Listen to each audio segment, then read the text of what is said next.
Salut à vous, Latino Digital Marketing. Aujourd'hui, qu'est-ce qu'on va voir? Eh bien, on va voir comment faire un nom commercial.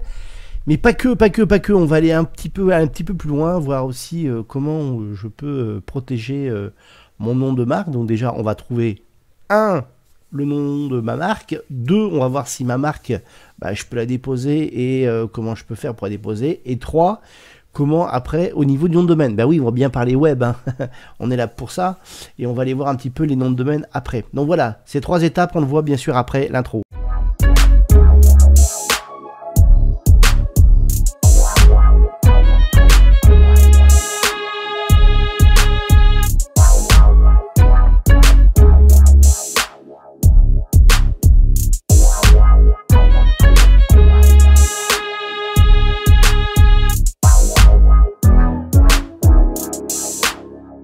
Première chose déjà, aller trouver des générateurs de marques, voilà.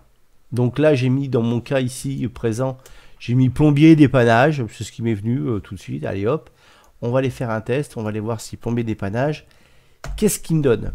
Alors ça me permet d'aller beaucoup plus vite, hein. Bon là, il me donne déjà des noms et des plombiers, plombier, pro-plombier, sur-plombier, voilà, des choses comme ça, plombieriste, bon voilà, plombiererie, plombierage, enfin bon.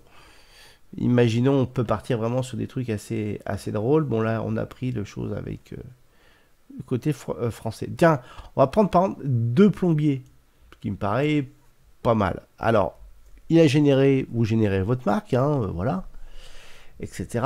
Et puis maintenant, on va aller voir un petit peu si oui ou non ce nom est déjà utilisé. Alors, déjà, la première chose qui serait sympa à faire, ça serait déjà d'utiliser dans Google, voir un petit peu 2 plombiers, qu'est-ce qu'ils me donnent. Déjà, et qu'est-ce qu'ils donnent. Bon, là, on voit quoi? Est-ce qu'il y aurait quelque chose qui existerait sur ces choses-là? Ça n'a pas l'air. Donc, pour vraiment bien voir, je vais mettre entre guillemets. Et je vais vraiment voir s'il y a quelque chose qui sort. Bon, là, j'ai pas l'impression qu'il y a quelque chose qui sort sur le sujet. Bon, première chose. Deuxième chose, quand même, je vais vérifier quand même dans la base de données donc de l'INPI, donc data.inpi.fr. Je vais aller faire une recherche un petit peu pour, au cas où, regarder si 2 plombiers, écoutez, ça pas le cas. C'est pas le cas. 2 plombiers n'a pas l'air d'être déposé en marque, voilà, en tout cas. Donc ça, c'est assez intéressant. Et puis, on va tester quand même sur les noms de domaine, est-ce que 2 plombiers est pris ou pas au niveau des .com, des .fr. Alors, coup de bol, il n'est pas pris en .com et .fr. Donc là, on est arrivé vraiment à une solution en quelques minutes assez rapide de pouvoir trouver un nom de marque rapidement avec un nom qui est assez proche de mon métier.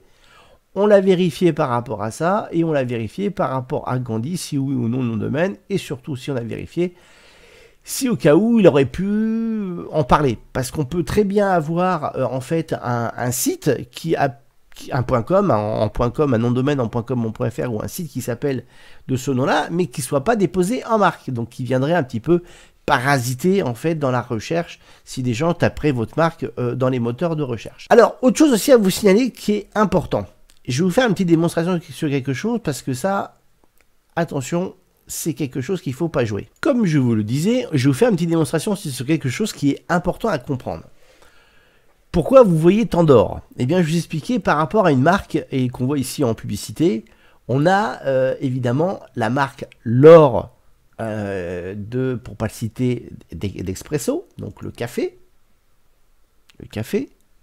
Et on a aussi la marque qui est par rapport à, attention, au parfum de chez Dior.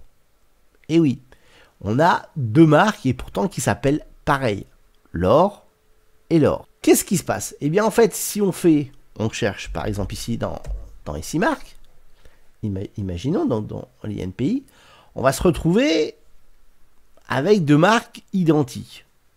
Alors pourquoi que Dior et pourquoi que Expresso ne se sont pas attaqués? Parce qu'en fait, ce qu'il faut réfléchir, c'est qu'une marque peut être en fait dans ce qu'on appelle des classes. On les voit ici. Vous voyez ici, on a 14, 36, 39. Vous voyez, là, on voit bien le logo de l'or. Donc là, c'est la classe 11. Vous voyez, on en a d'autres, comme vous pouvez le voir. Bon, là, attention, c'est une marque expirée, par exemple.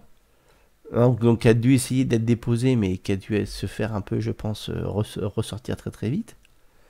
Vous voyez, là, et qui sont dans des mêmes classes, vous voyez, 35, 35. Bon, c'est pas le même logo, mais ça pourrait être un problème.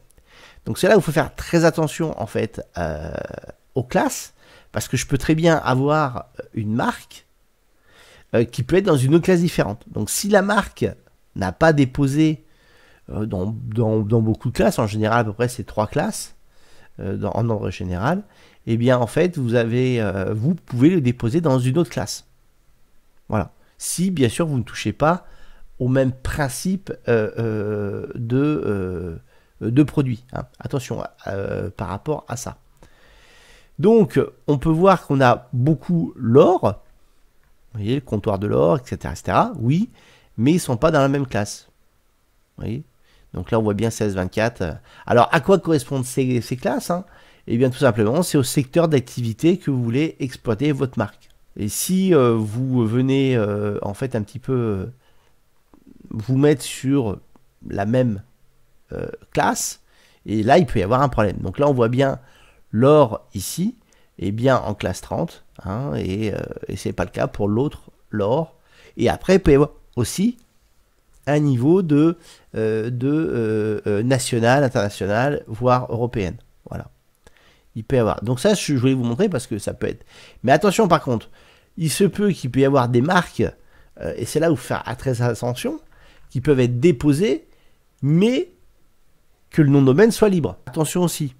Là, ne jouez pas trop avec ce problème-là, parce que si c'est quand même des grandes entreprises qui s'amusent en fait à déposer la marque, mais qui ont oublié de déposer un nom de domaine, bon là, il peut y avoir des difficultés après de pouvoir devoir en fait redonner le nom de domaine à des moments.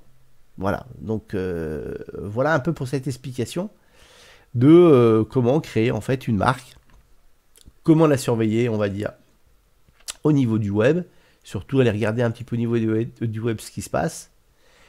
Après aussi, je peux très bien regarder au niveau de la marque. S'il faut, je peux aussi la déposer.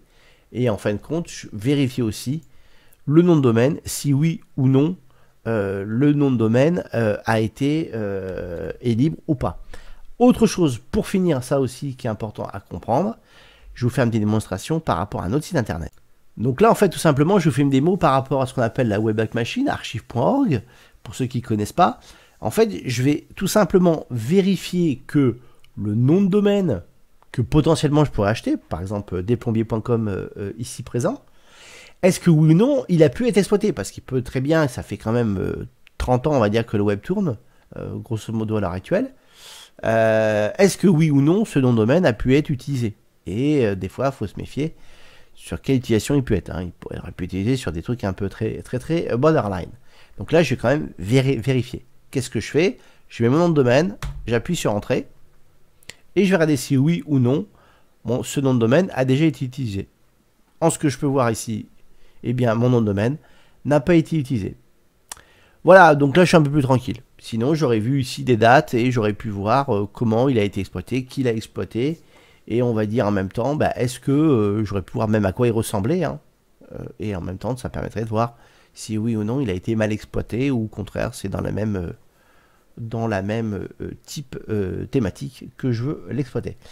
Bah écoutez, merci de m'avoir suivi, et puis bah, je vous dis à une prochaine vidéo, n'hésitez pas, hein, proposez-moi des vidéos, je fais aussi des audits parfois en live, proposez-moi aussi votre site, pourquoi pas, pour que je l'étudie, et qu'on rectifie ensemble des problèmes, et puis bah, je vous dis à une prochaine vidéo. Ciao, bye bye, salut à vous.